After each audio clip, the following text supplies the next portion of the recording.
All right, let's do this. Happy New Year, what the fuckers, what the fuck buddies, what the fucking ears, what the fuck nicks, what the fuckettes. How are you? Happy New Year. Did you make it? Are you okay? God, I hope you're all right. Is everyone all right? We're in it. It's the beginning. We begin again with tempered hope and forward thinking.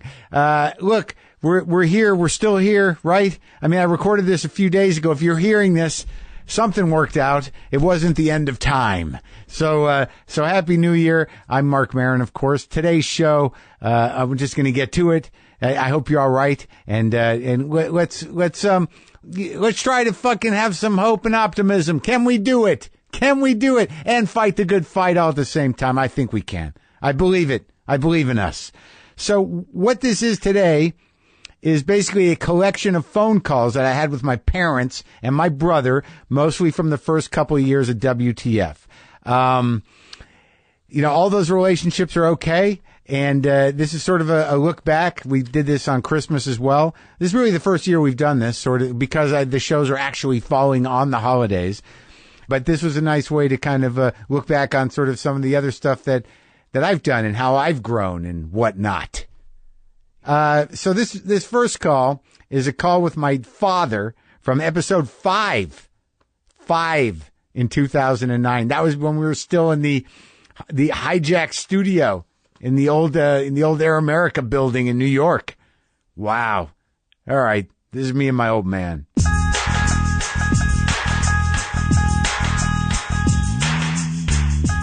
All right, so we're going to call my dad because I talked to him the other day, and he seems to have a lot of ideas about what I should be doing with my life. And I think we got to call his cell. He's probably at work.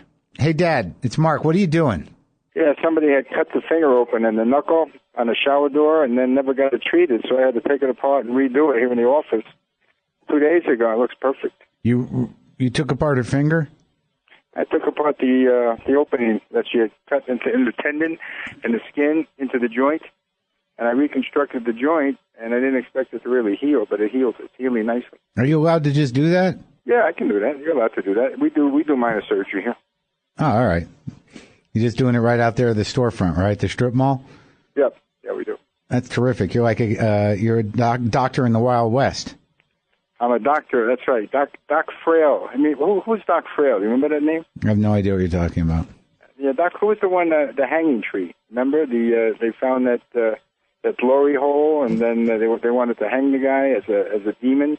A glory hole? Is this a gay story? No. The glory hole meaning was full of nuggets, gold nuggets. Oh.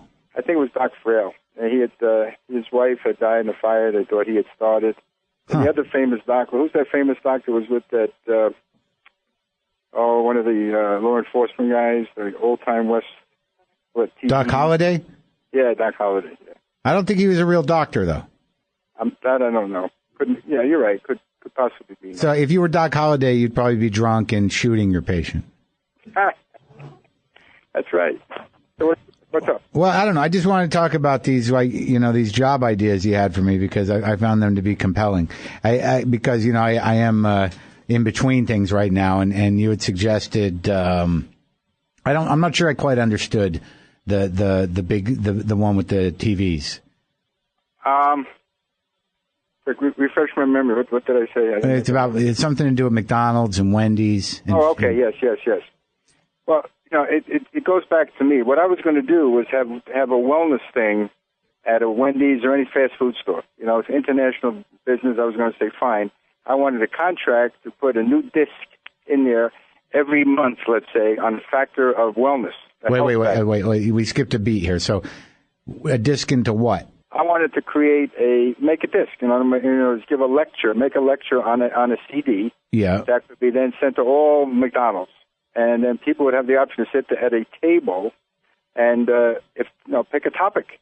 Pick a topic on what they wanted to listen to as far as health education went. Well, okay, right? This would be at every table? No, we have a select section of them just to see how it works. If it worked well, then it might be a very lucrative thing for them because people might want to sit there and eat more hamburgers and hot dogs and crappy French fries, and then they would be making money. It would be lucrative. But you'd be actually showing them videos on reasons why they shouldn't eat that shit. Exactly. Yeah, I'm sure they'd welcome that business I had that opportunity. argument before. Right. Yeah. So then when I was talking to you, I just extrapolated that idea to say, well, you've got all this talent. You're a fantastic comedian. You got great timing. Well, why not start putting out a series of discs where they can sit down and have their food, any restaurant you want, let's say McDonald's, have their food and sit down at this little screen, individual screen, like an individual little jukebox. In the old days when you had a jukebox to play, it's sitting at the counter, and they could play anything they wanted, from wellness, let's say, to comedic entertainment, to whatever they want, to sporting events, pick a sporting event, and just have a menu. Here's your menu, and come on in and eat, and pick your entertainment while you're sitting there. Okay. I thought it'd be simple and would work, because it doesn't take much investment on the part of you, me, or anyone else doing it. It only takes investment on the part of the store to set up a little CD setup with a screen, so that people can eat and watch a screen. Right. So, but this is something we'd have to probably go to McDonald's headquarters or Wendy's or. Exactly, but imagine if they took it. Yeah. That's an international business then, and all you're doing is putting out one disc a month and sending it around the world. I don't think you can beat that kind of passive income. No, I think you're right. So let's do it. Why don't you make the calls? I had it all set up. I had the speech and everything. I was gonna go to headquarters of McDonald's, Wendy's, and whatever. Oh yeah. Carl's Jr.'s or something. I was going to try to do that, but I haven't done it yet. I haven't had the time. Oh, all right. I think it could be a winner. Yeah, no, I think so too. So, all right. So maybe when I come out there, we'll take a trip. We'll go to McDonald's and Wendy's and Carl's Jr.'s. You don't want to just start at the store though. That'd be awkward. You want to go to the headquarters. Yeah, I don't think going to the store would help unless I wanted to walk out in front, walk up and down in front with a stretcher and a scalpel in my hand and a white coat on. I don't know what kind of advertisement I could generate like that. Yeah, but if I got corporate on my side, then it's a done deal. Right, of course. All right, so we'll just hammer this out. We'll just take our time and we'll hammer it out, and then me and you are going to be rich, and we'll just have a machine make the discs and a guy shoot them, and we'll put them in a warehouse, and we'll have all these TV sets at all the McDonald's and Wendy's and Carl's Jr.'s. I think I've thought about this many times. I think, simple as it sounds, those kind of things often work. Without a lot of big investment. All right. Well, I'll put some thought into it, and I appreciate it. Maybe you should give a little more time to your patient there. Okay, babe. Take care. Thanks for calling. I love you. Bye-bye. Okay, so I guess that's what I'm going to be doing. Yeah, my dad said it's pretty easy. Basically, what we're going to do is we're going to sell McDonald's, Carl's Jr., and Wendy's I guess what you would call a system where they put a TV screen or two in a screening area of their restaurants around the world, where we would supply them with discs on either wellness or comedy. and people would, I guess, pay or maybe not pay. And apparently all these places will be very grateful to have this at their business. And there was some talk that we'd have to start at corporate, or else my dad would have to walk in front of the place wearing a white coat with a scalpel, which I don't know. It was an advertising idea that would seem to be fleeting. But according to him, this is a no-brainer. So when he's got time, I think it was really the main reason it seems that he didn't embark on this was a time issue. So when he's got time, I guess we'll get started on that. Hello. Hi, Mom. Hello. Hi, John. Who's this? It's Mark. Hi, Mark. What's happening? What number is this? I'm at the office. Anyway, Happy New Year to you. Oh, Happy Jewish New Year to you, too. Hold on, here's your mom. Okay. Hi. That was a good conversation we just had, me and John just now. Who are you talking to? I'm talking to you. What's going on? I'm returning your call. Well, I have not listened to your latest podcast, both of them. You haven't listened to my latest podcast? Why? Because, now let me just understand something. You posted on my Facebook that I don't have the iPhone anymore. that you failed at the iPhone. I failed. What does that mean? I just didn't have the patience to text anybody or to use all the good stuff other than listening to you. I would never use any of it. But that was the only problem? You could figure out how to work it and stuff? Yes, that was the main problem. Well, what for? If I'm not going to use it to text message, right? Yeah. And I'm certainly not going to sit in my car and watch the YouTube on it. Why not? I just don't do that. I mean, I could come home and listen to you. I just haven't been home to sit and listen. This weekend, I'm definitely going to listen to 4 and 5. Yeah, they seem to be getting a pretty good response. I see that. I'm into your Facebook 3 times a day. Yeah, some people are very entertained by your posting, and don't let me discourage you from using all caps. That was very charming. You noticed? I did notice, but I mean, it's funnier when you do all caps. It's much easier when I do all caps. Oh, is that why you do it? Well, of course. Oh, all right. You didn't know that? No. What are you doing in the office? We're recording a show. Okay. Do you mind if we feature you on it? I knew there was a reason for this call. I don't know. I didn't hear what your father said. My father? Yeah, I read something about your father. Oh, he told me that I needed to start a business where I sell McDonald's and Wendy's TVs that they can put on their tables, so he can do a wellness presentation and they can watch my comedy as well. Oh. That's a good idea, right? Yeah. What's McDonald's and Wendy's TVs? Right, exactly. It's his big idea. He thinks it's easy to have that, just to have Maron TV in a. Was he serious? Of course, he was serious. I mean, yeah, this was one of his ideas. This was the big idea. I mean, does that sound like it's unusual to you? Well, I don't know. I don't know if I'm ready to go on the show until I listen to him. Oh, no, we just wanted to talk about the iPod, and you already talked about it. Well, I told you, I just didn't have what it takes to do it totally. So I shouldn't get one? Do you text people? Yes. You do? Compulsively. No, you don't. Yes, I text everybody. It's so much easier than talking to them. All right, so then you should have it. And they said of all those BlackBerries and all that stuff, the iPhone is really the simplest. Yeah. And the best. All right, well, send me the one that you threw away. I didn't throw it away. I returned it. What did you say to them at the Apple Store? That you were... No, it wasn't the Apple Store. It was AT&T. What'd you tell them? I'm not equipped mentally for this. Oh, so you played the... No, I just said I don't use it. Well, I'm not busy so much in business that I would use it. And I'm so happy with the little cell phone. They have a calorie counter program. I don't need that. Okay. All right. I know all the calories by heart.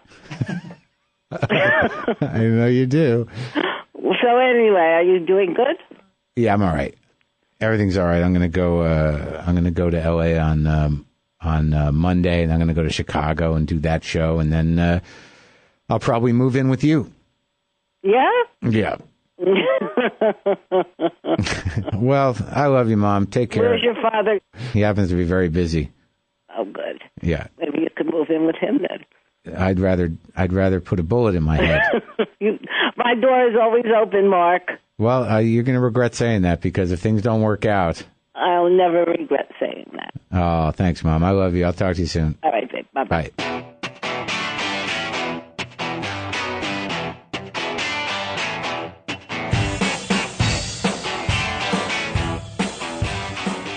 So I get an email from Evan. Hey, Mark, looks like Burger King's already onto your dad's idea. New locations will feature LCD screens showing content. Huh. Well, I'm looking at the article. Burger King gets edgy. Futuristic makeover. Edgy Burger King 2020 design tip of the day. And here's a picture with the new Burger King with TV monitors. And you know what? We got to call my dad and tell him about this, because it looks like they stole his idea. Can we get him on the phone?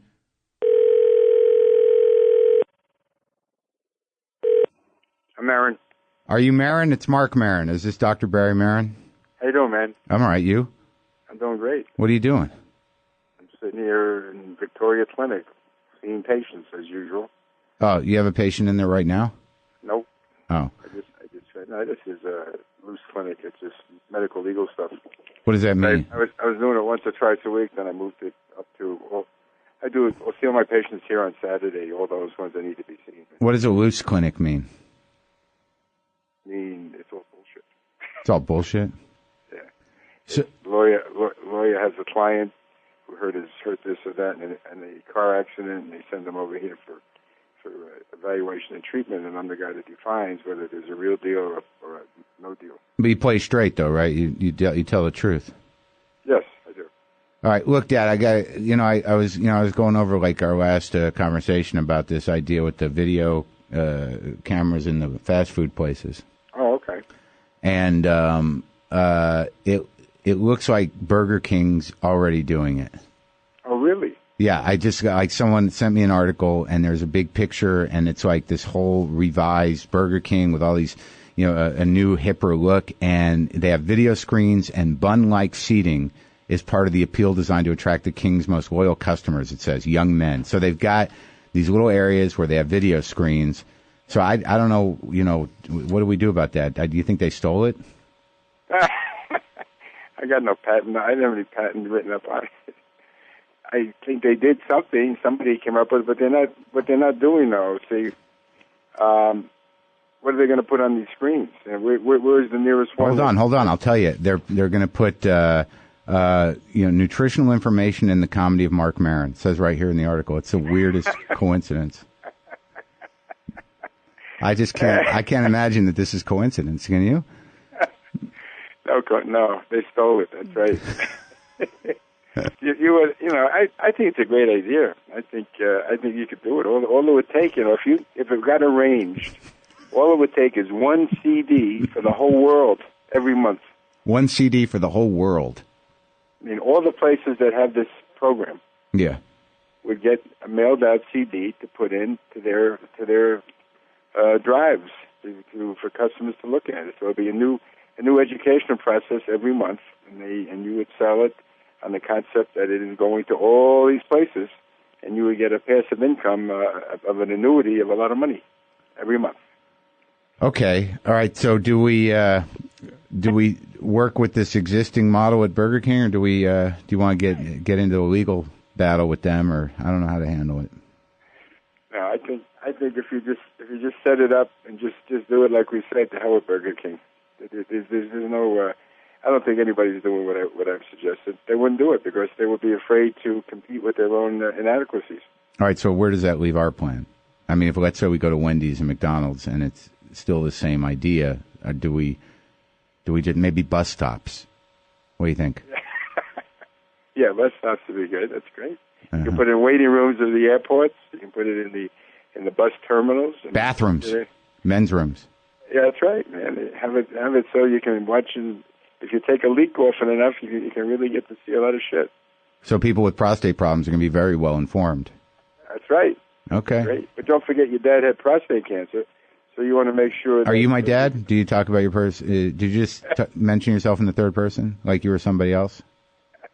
Yeah, but just remember that, you're vulnerable for prostate cancer. Oh, great. Let me add that to the list. Okay.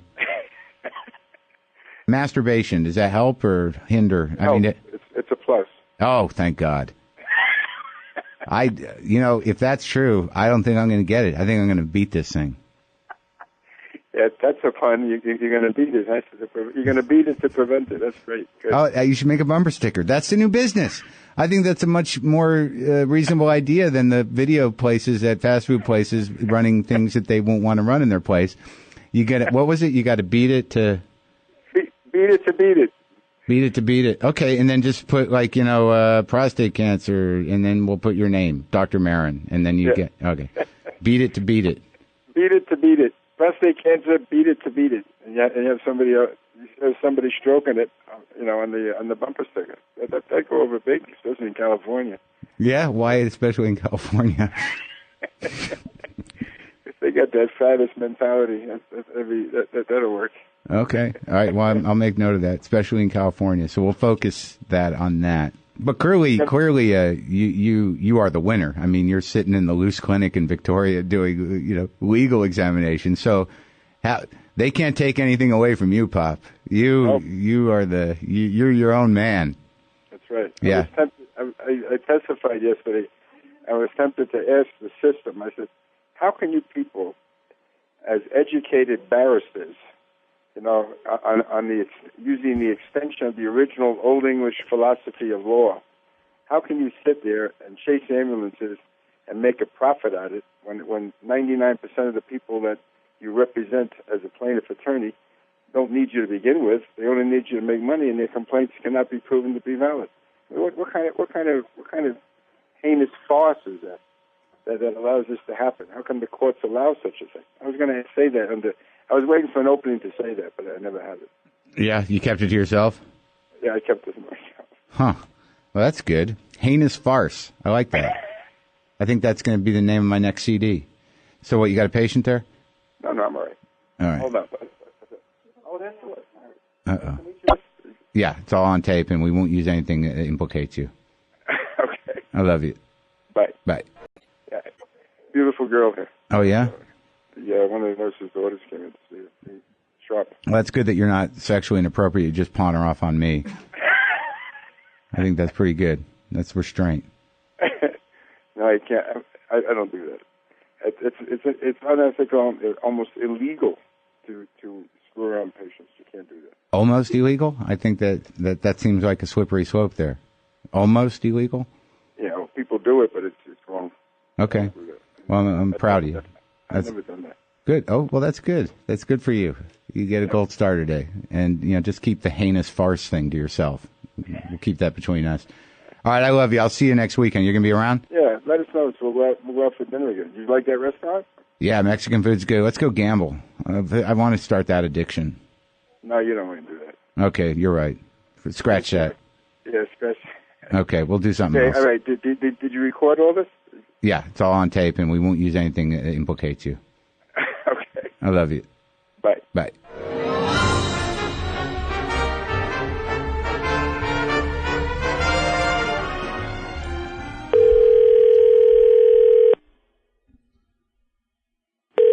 I'm Maron. Hey, it's Mark. How you doing, man?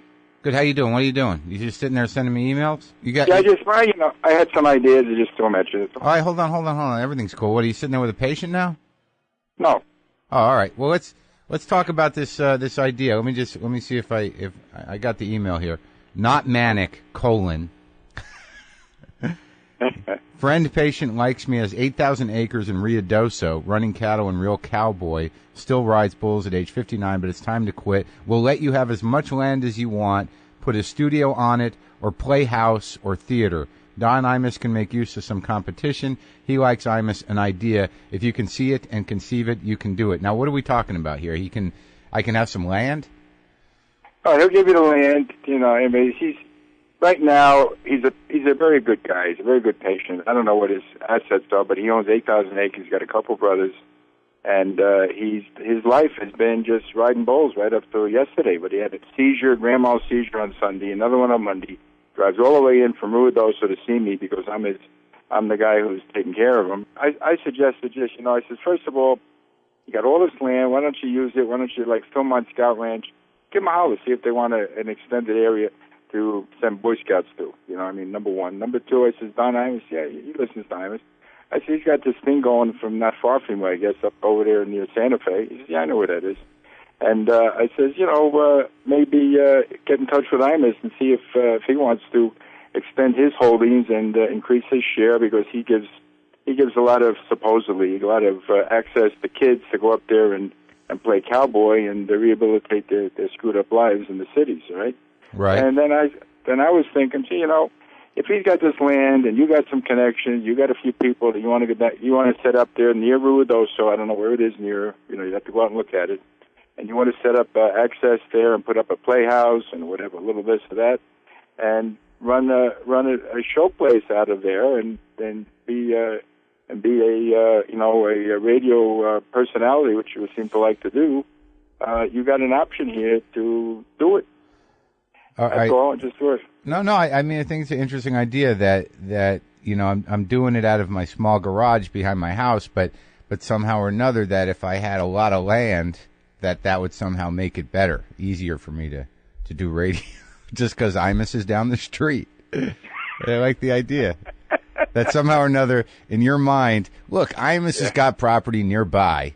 So I figure if you get my son set up on a compound, that he maybe could just hijack some of Imus's signals. Or maybe, who knows, Bob, maybe I could call Imus and say, hey, why don't I just run a wire from your place down to my house, and we'll just I'll be on your, it'll be a secondary channel.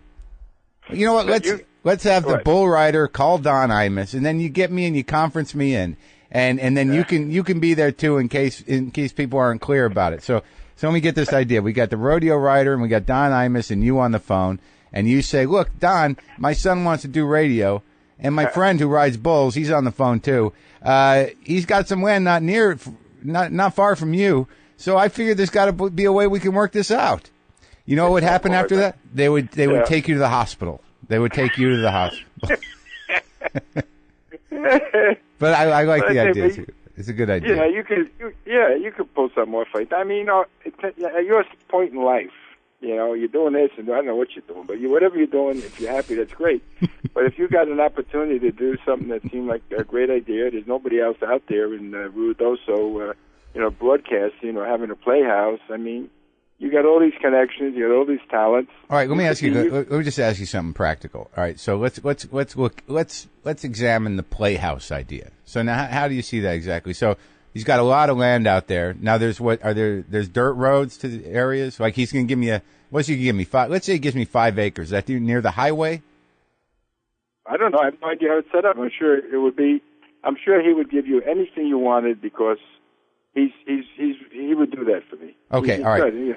All right, so let's say we get it kind of near the highway, and then we get, we have someone design a playhouse. All right, and then, okay, so then I got the playhouse in Ruidoso. It's near the highway, and we could maybe even put on the billboards not far from Don Imus's ranch. And I call a couple of my friends. I say, you want to come do a comedy show? And they go, where? How much does it pay? I'm like, well, no, it's a playhouse. It's in Ruidoso, New Mexico. It's not far from Don Imus's place. And I figure we'll see what we make and we'll split it. You'll come out. This is my dad's idea. It's great. Well, I don't know. Hold on. I got to call him and ask him where the fuck you fly into. Cause wait, let's wait. Where would they fly into? Do they drive out? Where do you fly into to go to Ruidoso? Albuquerque? Albuquerque or, let me think. I guess Lubbock. You go to Lubbock too. Lubbock could work. Oh, this is a good sell. All right, so look, you can either fly into Albuquerque or Lubbock, Texas, and then you rent a car and you drive out. How far of a drive is it from Albuquerque? That's 2.5, 3 hours. Oh, not a problem. So you come down to Marc Maron's Playhouse near Don Imus's place. You drive 3 hours. I'm sure we'll get a crowd. I'm sure we just got to put it in the Albuquerque paper and the Lubbock paper, and maybe we'll run a bus or something. Maybe, Dad, let's open a casino. Does this guy know any Indians? Well, it's not far from the Mescalero Apache. Okay, all right. This is a workable idea.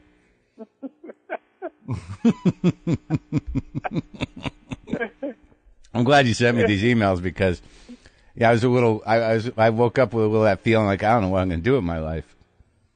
And I took my vitamins. I opened up my emails. I'm like, thank God my dad has an idea that's not manic.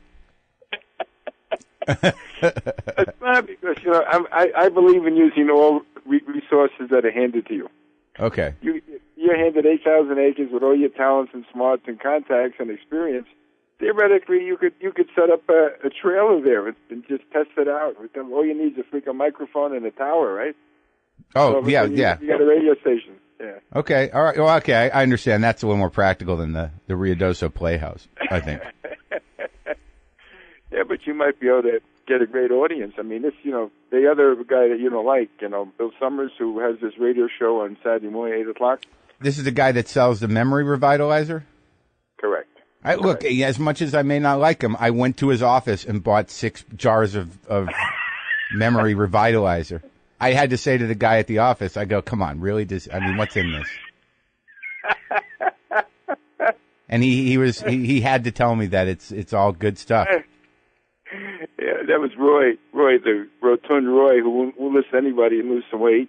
And meanwhile, Bill Summers, had a heart study on this new thing I'm doing, which you find interesting. It'll be set up by the time you get to New Mexico, whatever that is.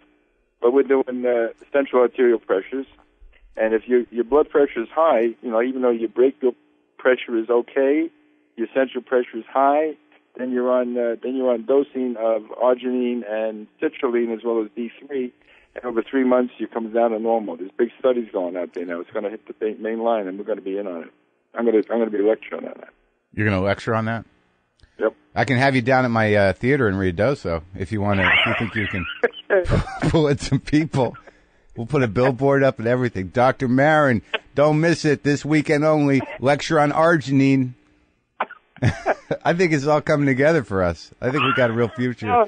Call the guy who rides bulls but can't do it anymore. Tell him to build a theater, and then tell him about the vitamin radio comedy presentation. This is gonna be great. We're actually going to be in business together. I can't wait.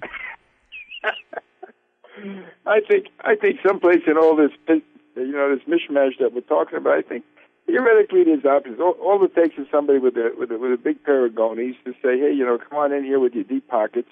Let's set up a studio for 3 months, see what happens, and just get me to contact with a radio station that I can be a mainstream radio coming out of Ruidoso, New Mexico. Okay. Different. Yeah, I like the fact that I've several times now made it seem ridiculous in its conception, and you've laughed a lot at it, but we still come around to the idea that you're like, no, this is doable. This is doable. I appreciate the tenacity of your fantasy. How did IMIS get started in the radio out there in the middle of nowhere? Well, I'm working out of my garage here, but we're doing okay with the podcast, and but I will keep it. I'll keep this in mind. Okay. I love you. Take care, man. Bye. Bye.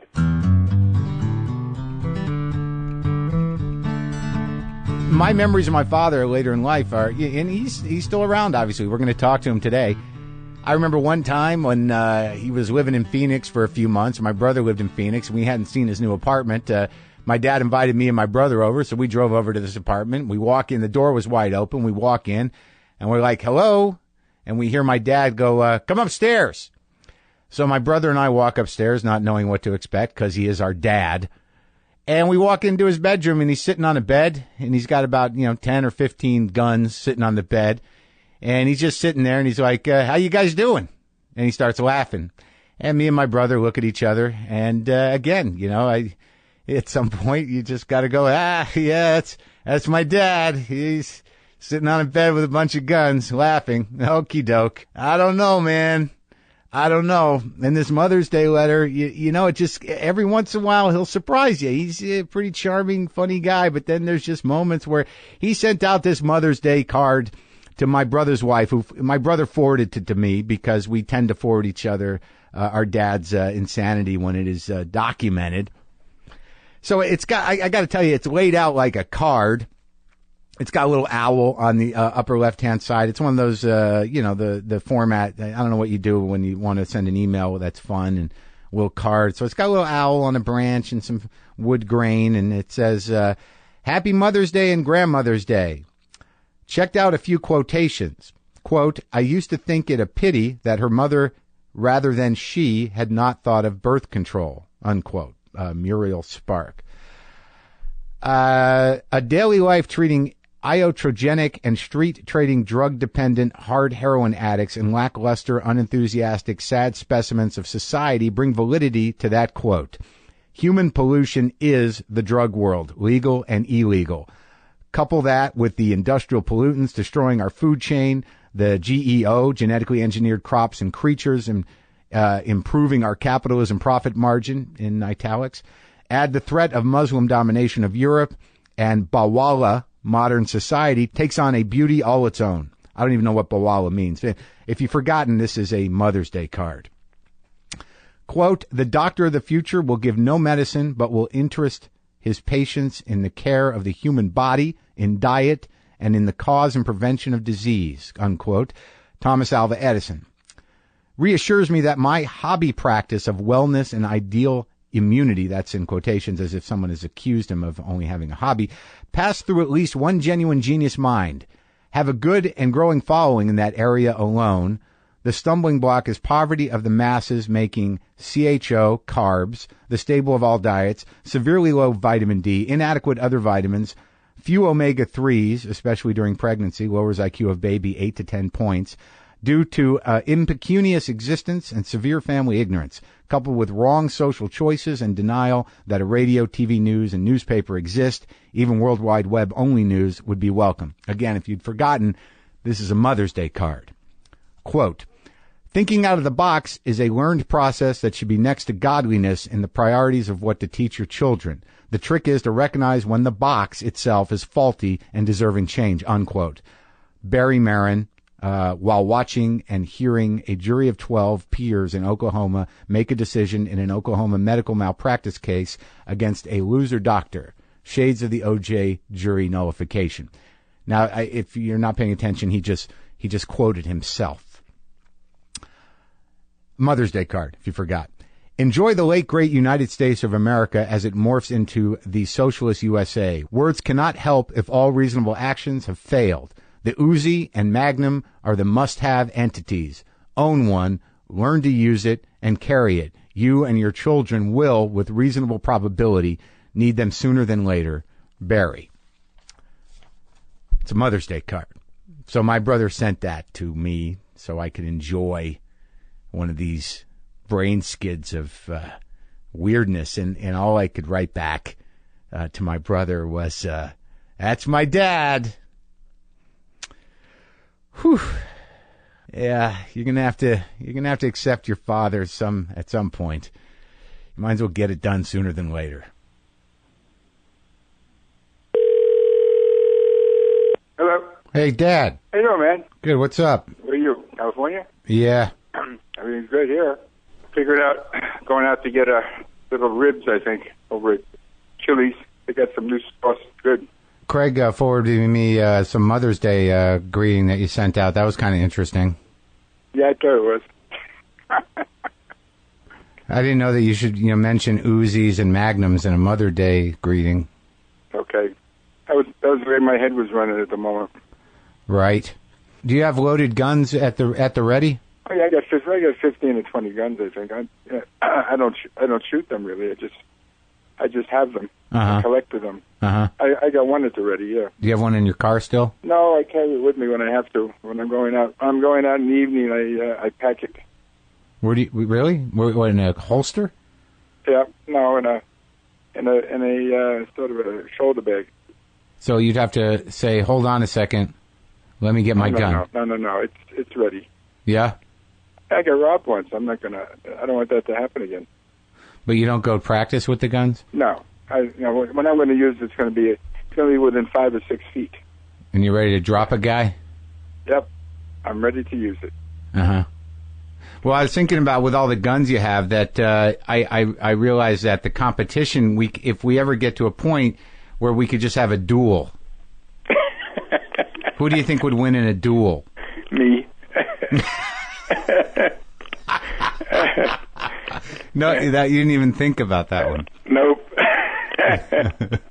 All right. And so hopefully it won't come to that because I'd have to come over and borrow one of your guns to have a duel with you. Shit, yeah. All right, Dad. I love you. Love you too, babe. Bye. Thanks for calling. Yep. Bye.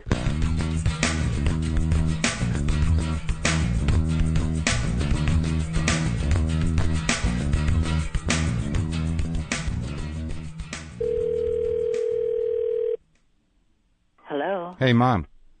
Hi. What's going on? Hi, Mark. Yeah. I didn't know who it was. It sounds so strange. I'm good. How are you? What's happening? Nothing. You didn't go run and get married or anything, right? No, I didn't get married. Why would I do that? I don't know, Mark. I've been listening to you. I heard your latest today. Oh, you did? Yeah. So you were concerned that I might go get married? No, well, you didn't even talk about her as far as, no. We'll see what happens. Please don't get married. We can't afford it. Okay. So did your cousin Debbie come see you in Atlanta? I have no idea if she was there. I imagine she would have said something if she was there. I didn't see her. I would imagine she would have too. She has quite a mouthpiece. Although sometimes she feels kind of if you're surrounded by your public, I think she backs away. Oh, she would have said hi. She said hi last time she was there. Yeah. So we got our 100th episode coming up. Oh, really? Mm-hmm. I'm very proud of you, Mark. Thank you. You've gone, even John said it the other day. He says, whatever, you seem to be able to just put another, go another road. If this road doesn't work out, you find another road. Yeah. And it's true. I'm real proud of you. Thank you. What if you think I'm not going to run out of road, am I? Are you going to run out? Well, you know what, Mark? If you do, you'll find another one. Okay. I don't think you're running out of this road so fast. In fact, Lisa just got back from her camp, in Maine. Uh-huh.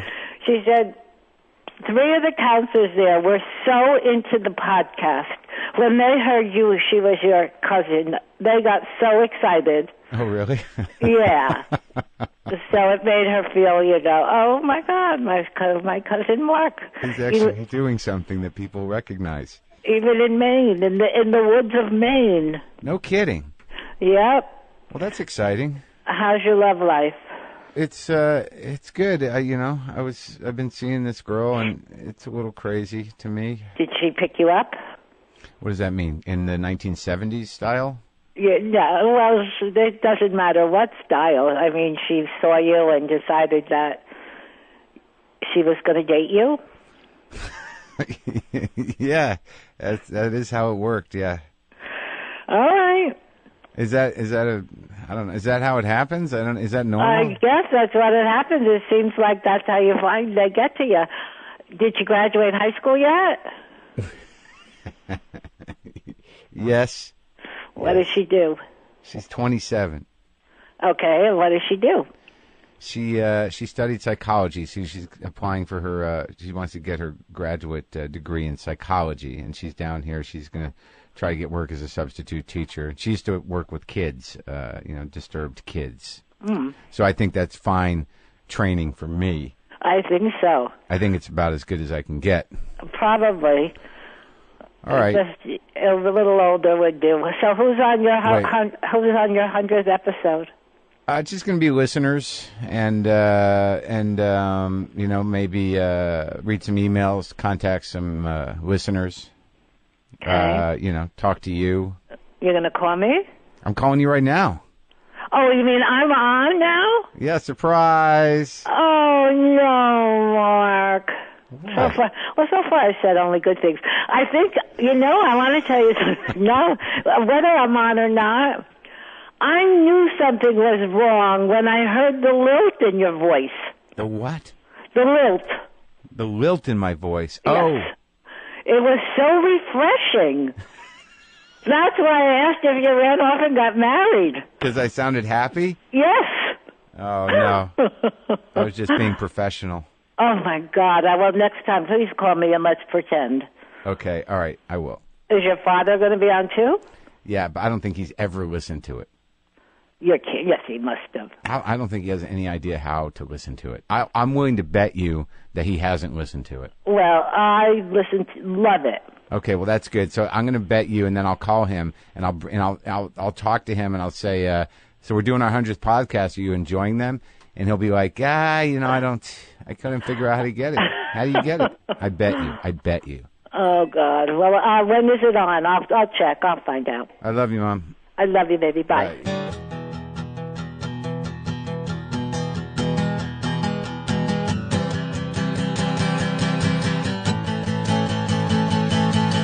Couple of things that I have to do before we get into that.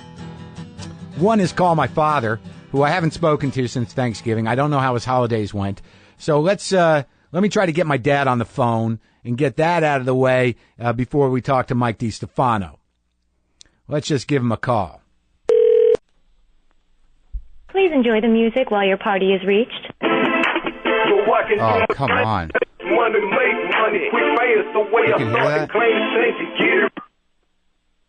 Hello. Hey, Dad, it's Mark. Dad? I got the wrong number? Probably I don't have, I'm not as old as you. You don't have any kids? Yeah, I kind of thought that was a weird musical choice for my dad. I apologize. Yeah. Bye.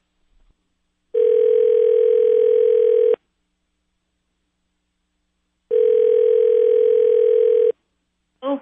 Hey, Rosie, it's Mark. Hi, Mark. How are you? Good. Happy Thanksgiving. Oh, happy Thanksgiving to you. How was it?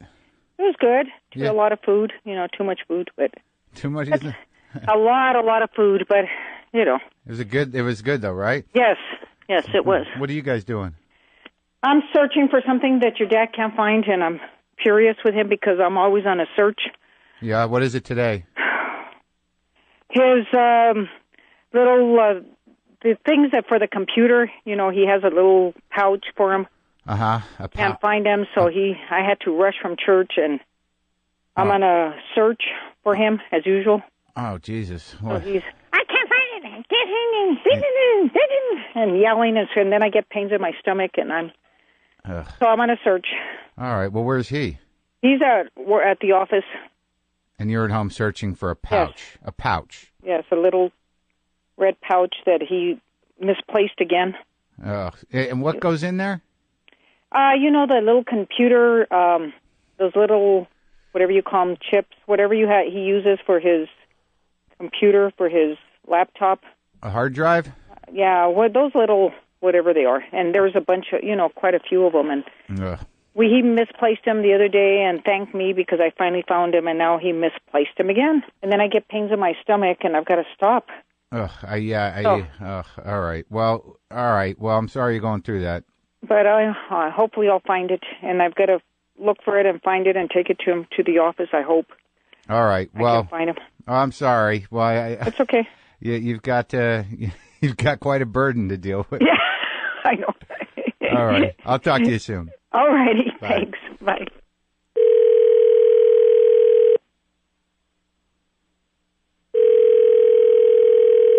This is Dr. Maron. Please leave a message. Thank you. Hey, Dad, it's Mark. I'm calling you. Just spoke to Rosie. I don't have any idea where the red pouch is. I don't have it here in California, so I can't help you with that search. All right, well, I'll try you on your work phone because I know this is a big crisis. Hello. Hey. Hey, man. How you doing, buddy? Doing great. Yeah, you're gonna. What's this thing that you lost that Rosie's looking for? I carry my thumb drives in it. Where are you, at work? I'm just sitting here. You talked to Craig, huh? That must have been quite an event. He asked me for your phone number. I said, what the fuck is happening? And what happened with that? Well, I made him an offer that I need somebody to take on this business and move it as a businessman. I'll work for him. Here, Craig, here's all the business. Here's what needs to be done. Here's the 4 cities I want to see it done in the next 24 months. I just want somebody to do it. He's capable of doing that. This Very is lucrative business eventually. The pain management business. Basically, we don't have enough people to run it. All right, so you want, now I guess like maybe, so I'm just trying to feel this out. So you think Craig is a little reticent to get into business with his father, who claims that he will work for him, after years of watching your father, scramble through a series of bad investments and money-losing enterprises, on top of the tension of a lifetime of that relationship, and you can't understand why he might be a little resistant to doing that. Yeah, but it's something he could ease into. He could just come over here and work a week, and get things set up, and think about it, go home and write up a business plan. Somebody's got to write up a business plan. But have you forgotten that you guys can't sit in a room together for more than 2 hours? I can't even imagine after that first meeting. What would transpire? I'm trying to picture the meeting where you two are sitting there trying to put a business together. Oh, Christ. That would last about 45 minutes. There's some truth to what you say, but I think it could be fine. I mean, just cuckoo. All right, well, I'll call him up and I'll see. I'll ask him, about what his resistance is to getting into business as your boss. Well, I'm moving forward on the concept because I need somebody now to do this, to start getting this set up. All right. Well, it sounds good. Sounds like you got a lot going on. I'll talk to you. Love you. Stay well. All right, Dad. Love you too. Bye. Hello. Hey. Hey, man. You back in LA? Yeah. You all right? Yeah. Sounds like you got a good business opportunity in Albuquerque. Exactly. What the hell is that about?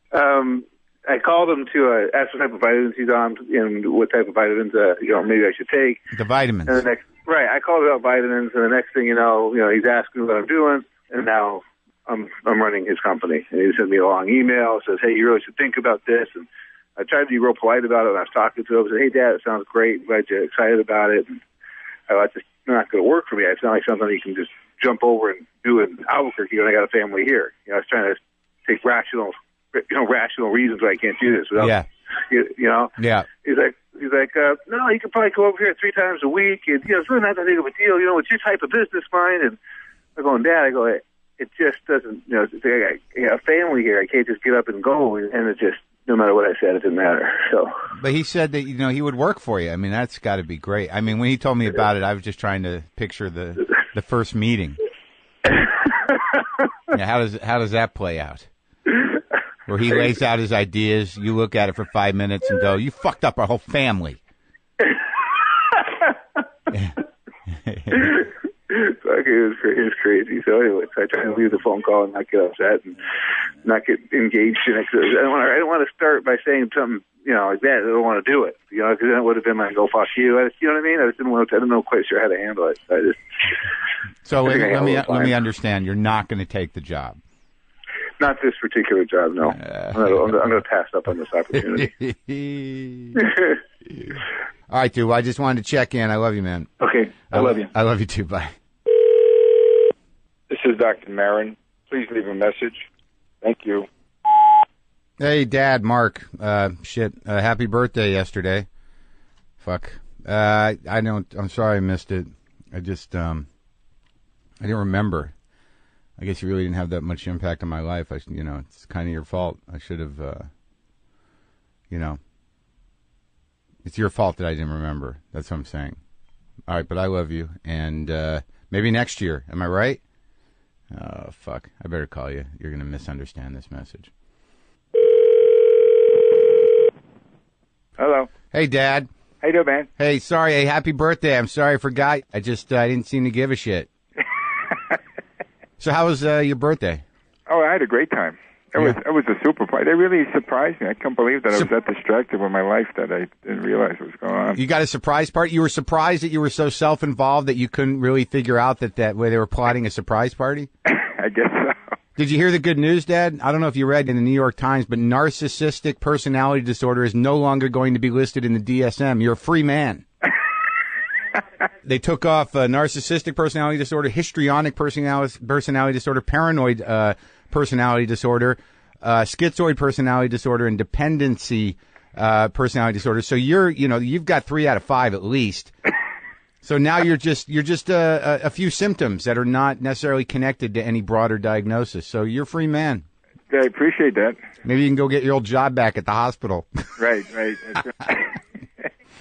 So wait, tell me how many people showed up. I just want to know how many people felt guilty and had to pretend that they were your friend. There was over 100 people there. Well, that's great. 100 people. So you were driving over there probably yelling at your wife about something. Am I right? No, it was just because I'm sort of, above. I wasn't even thinking. I said, she said, "We're going out for dinner." I said, "Okay."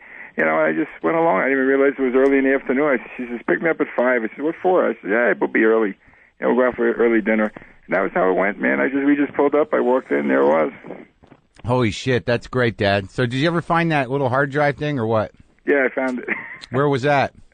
It's in my pocket. It was in my shirt pocket. I had the jacket and the sweater on. I never felt up there, so it just got lost. It was fascinating. You made your wife come home from church to find a thing. You upset her, and it was in your pocket when I talked to you? It was. Oh, boy. All right, man. Appreciate the call. I love you. Take care. Bye. I love you. Bye. Hey, you guys. This is Mark and the President again. If you've been listening to this show for a while, you probably know that I went through a period after writing my book, Attempting Normal, where my dad and I stopped talking. On the 500th episode in 2014, I talked to my mother and my brother to see if they thought I should try to patch things up with my dad, which I eventually did. And these are the series. This is the series of that happening, unfolding in clips from episode 500. Enjoy.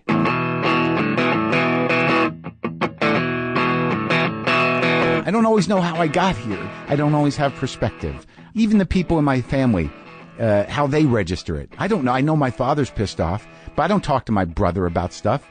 And my brother Craig is, we've had a brotherly relationship. It's been up and down. It's been difficult at times, but we're okay now. And I've never really talked to him at all about what he thinks is going on here in my life. Let me see if I can get him on the phone.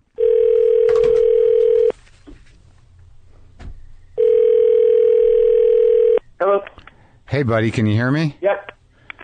That's great. So, Craig, how you doing, man? I'm doing good. Okay. Just working. Everything's good. That's good because, that's nice to hear because I don't really have time for your problems right now. I'm glad we're getting that out of the way early. Yeah, I'm happy to hear you're doing well. I guess, my questions are, since obviously no one has known me as long as you have, being my brother, there's a couple questions. Now, were there periods in my life, like I know, we were always close, but there were times where, you were doing your thing and I was doing mine. Were there periods where you thought like, Mark's in trouble. I don't think he's going to pull out of it. With respect to your comedy or just in general? Sure. We can go macro and micro. All right. I never, when we were young, I had the little brother, big brother thing going. So even when you were dodging trouble and dealing with the family, it never occurred to me that it was good or bad. You were just my brother doing your thing. So right. The only time I really worried about you was when you were in L.A. Dealing with the Comedy Store. Right. And I think the reason I worried then was because I'd come out and spend a couple days with you, and they were pretty heavy days, and I felt that my responsibility was to be at your level, and whatever that took, I was going to make that happen. Yeah. And then when I came home after that weekend, it took me about 2 weeks to get my head straight, and it was in that moment where I realized what you were living through, and I had some concerns. Yeah. Well, I mean, so, and obviously we've both been through our struggles with this stuff, but do you, in the last few years, have you noticed a difference in me? Have I evolved or changed? Am I moving in the right direction? Yeah, there's been a tremendous change. When I talk about you, it's amazing to me that and awesome that you have found your niche in the world, and your success is coming from actually having a genuine, a sincere, genuine interest in other people, because that hasn't been your past, as you know. Wait, no, I'm not sure I do know that. Wait, so you're saying that in the past, so it was surprising to you that my success is built on my ability to be there for other people, not so much what I used to be like, huh? Yeah, it's your sincere interest in other people from everything I see in here that has given you the success you have, and that's why people like to be in your garage, because you have a real interest in them, and that's I haven't. That's not the you that I saw growing up. Really, who was I interested in? You're interested in you. I think would be the. I'm talking later. From college on. Yeah. But the caveat there is, my memories of us growing up as brothers is that regardless of what was going on, when it came down to certain situations that needed to be resolved, whether we were in trouble or you stepped up and you knew how to be there for us and for me. So I just need to say that. So you weren't, you always, from a brother standpoint, you have always been there. Good. But from what I know, that hasn't been the case for other people in your life. Well, okay. So wait. So do you think that? I'm glad that I've grown in that way. There's a fictionalized version of you in one of the episodes this year, and I know you watched a little snippet of the guy I had play you last year. Does any of that make you uncomfortable? No, he's tall, he's thin, he's handsome. It's everything that strives to be, so it's all good. Okay, good. Well, I hope that sticks. Now, all right, so now, the one issue I'm having, obviously, and we both know, is with Dad. In general terms, I haven't, spoken a lot about it to my audience, other than we're at odds with each other, and I don't know if it's resolvable. What do you think I should do? This is a tricky one for me, because he's my dad too, and I know the dynamic. So I think the right thing at the end of the day is for us to have some space to, for lack, I don't want to say forgive, but to have some space around it. It is what it is. To not carry resentment and hate about it. Yeah. And that said, it doesn't necessarily mean engage at any real level. It just means to let go of some of the resentment. Now, again, having said that, it takes very little for me to jump on the anger wagon and say, hell with all that. But ideally, I think we need to have space around it and just let it be with a very cautious engagement. All right, cautious engagement. All right, well, okay, I live with that. All right, man, well, I love you. Thanks. I love you too, brother. Bye-bye. Right, bye.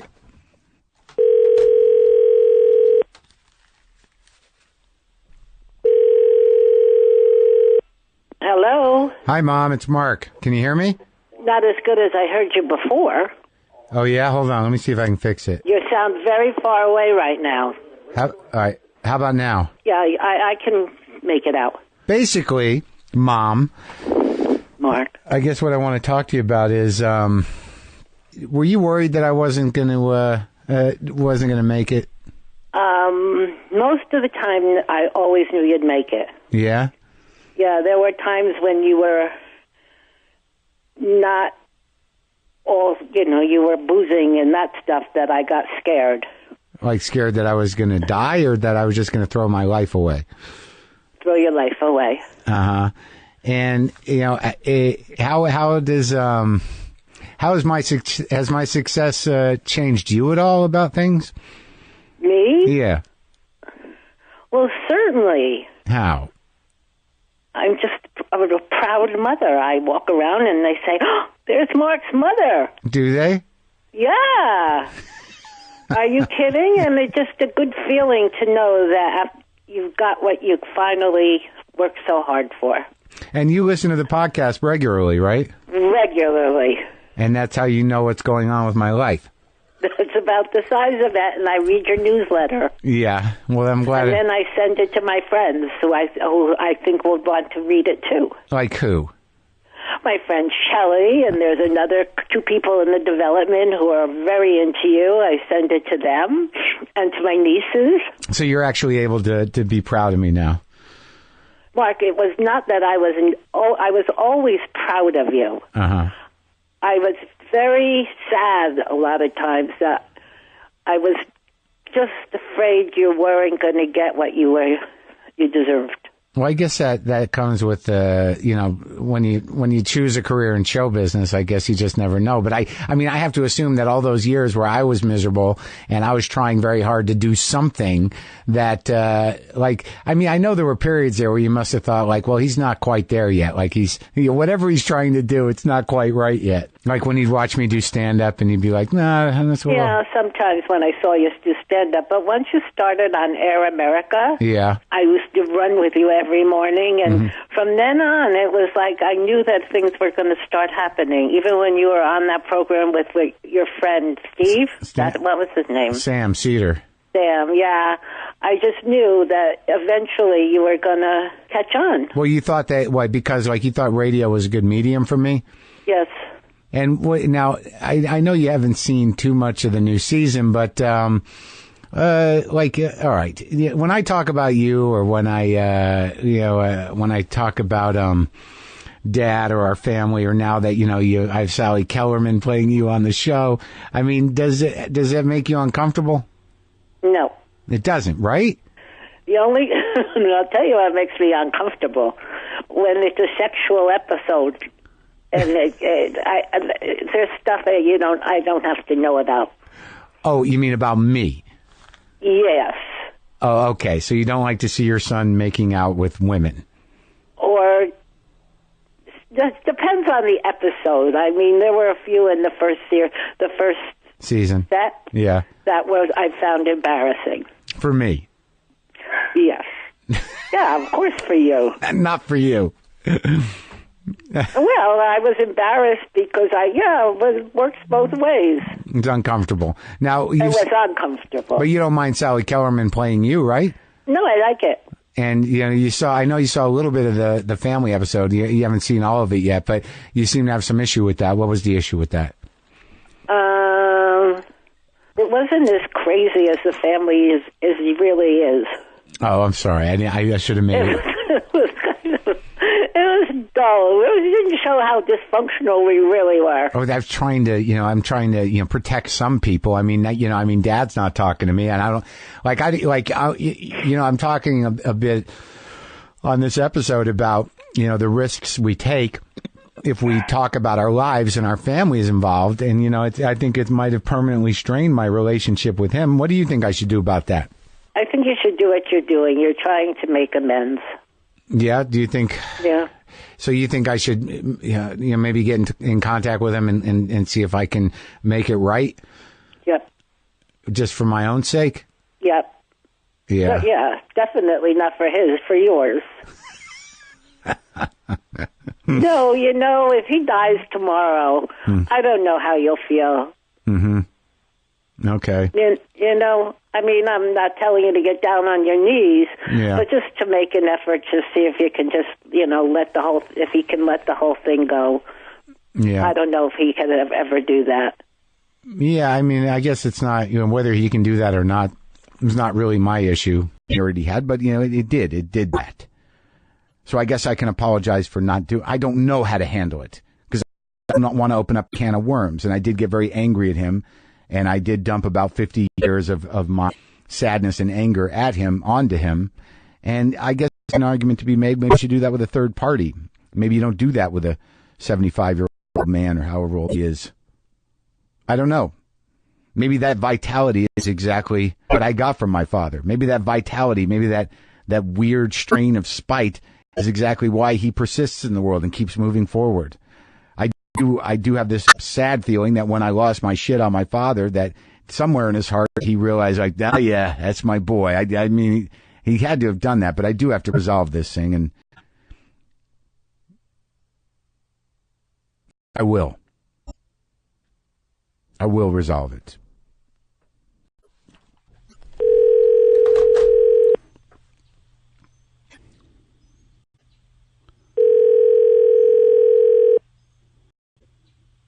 Hello. Hey, Dad. How you doing, kid? How you doing? Better that you called. Well, I'm going to be out there, and we should get together and just fix this. Let's get past this. It's stupid. It is. The bottom line is I never set out to hurt you or betray you or do anything shitty. I just was telling my story, and it had these effects, and it makes me feel horrible on some level. And, I don't feel bad that I did it, but I feel bad that, it fucked you up so much, and, you didn't need any extra stress, and, whatever my anger is, it's like enough already. I don't know. If one of us dies, I don't need this shit, being between us one way or the other. Thank you. We're both what we are. We're stubborn, we're angry people, and, it's just, I don't feel like going through the rest of my life, with this wall here. You're having a tough time, and I have my own tough time. Let's just fucking deal with it. It's not like we live down the block from each other, so I don't need this shit either, Appreciate it so much. You all right? Yeah. Look, whatever your fucking anger is, or however you think I fucked you, it's like, we just can't go back there, and I won't go back to mine. You know what I mean? I want you to be all right, and I swear to God, I didn't mean to fucking cause you more problems. I just thought I was telling my story, and it had these horrible repercussions. What the fuck? I don't know that I was completely sensitive to the repercussions it would have. I mean, you're not the only one. In my mind, it was like, well, who's going to know but me and you, and who's going to know but me and, Jessica or Mishna or whoever the fuck it is. When you do what I do, there are these repercussions. And I guess it just took me something, I just got to learn my lesson or figure out some other way to do it or just live with it or end up alone because no one's going to want to be with me because they're afraid I'm going to talk about them. So fuck it. I've always liked and received your comedy. it was never an issue, but just got big. So it became an issue which I felt bad about. I'm happy that you called. I'm glad we can move forward and forget all this bullshit. Here's the real deal. Whatever the list of violations are in your mind is that, we're difficult people. We've had these fucking things before. This is not, it's not unique to us and not unique to our relationship, but I think the dimension of the book and the TV show and then, the feelings around that stuff, that just made it even worse. But I mean, we've been through this before. Yeah. I love you and forgive you for all that stuff. All right. I love you too, and I'll call you when I get there, and I'll let you know when I'm coming in. Thank you. Okay, bye.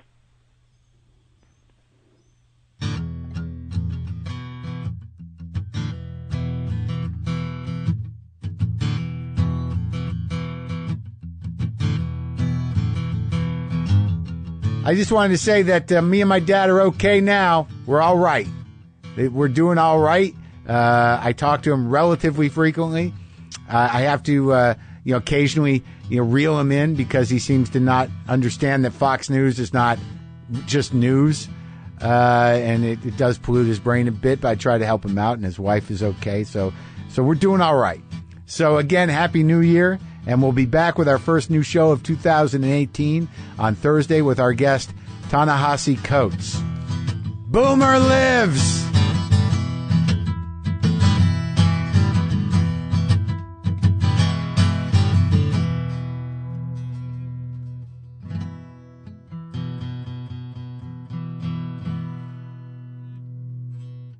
Thank you. Okay, bye.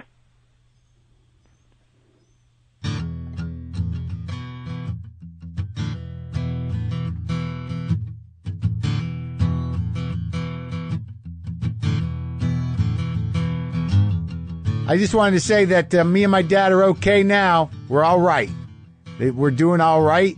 I talk to him relatively frequently. I have to, occasionally, reel him in because he seems to not understand that Fox News is not just news. And it does pollute his brain a bit, but I try to help him out, and his wife is okay. So we're doing all right. So again, Happy New Year. And we'll be back with our first new show of 2018 on Thursday with our guest, Ta-Nehisi Coates. Boomer lives!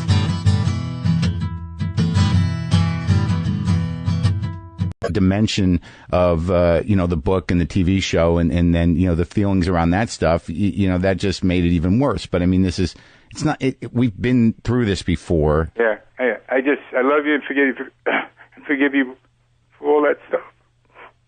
All right. I love you too, and I'll call you when I get there, and I'll let you know when I'm coming in. Thank you. Okay, bye.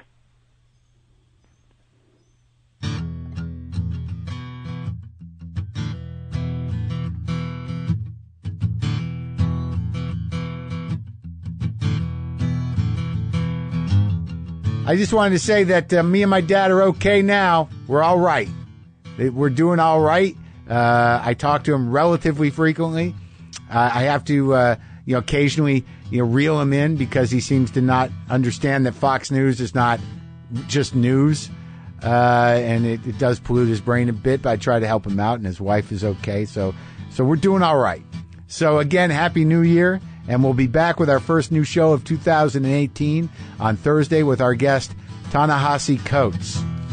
Boomer lives!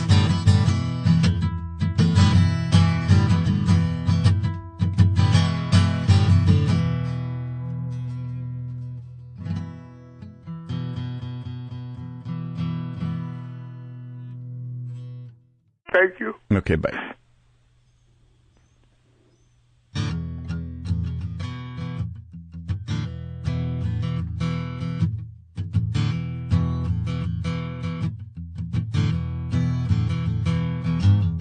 I just wanted to say that me and my dad are okay now. We're all right. We're doing all right. I talk to him relatively frequently. I have to, occasionally, reel him in because he seems to not understand that Fox News is not just news. And it does pollute his brain a bit, but I try to help him out, and his wife is okay. So we're doing all right. So again, Happy New Year, and we'll be back with our first new show of 2018 on Thursday with our guest, Ta-Nehisi Coates. Boomer lives!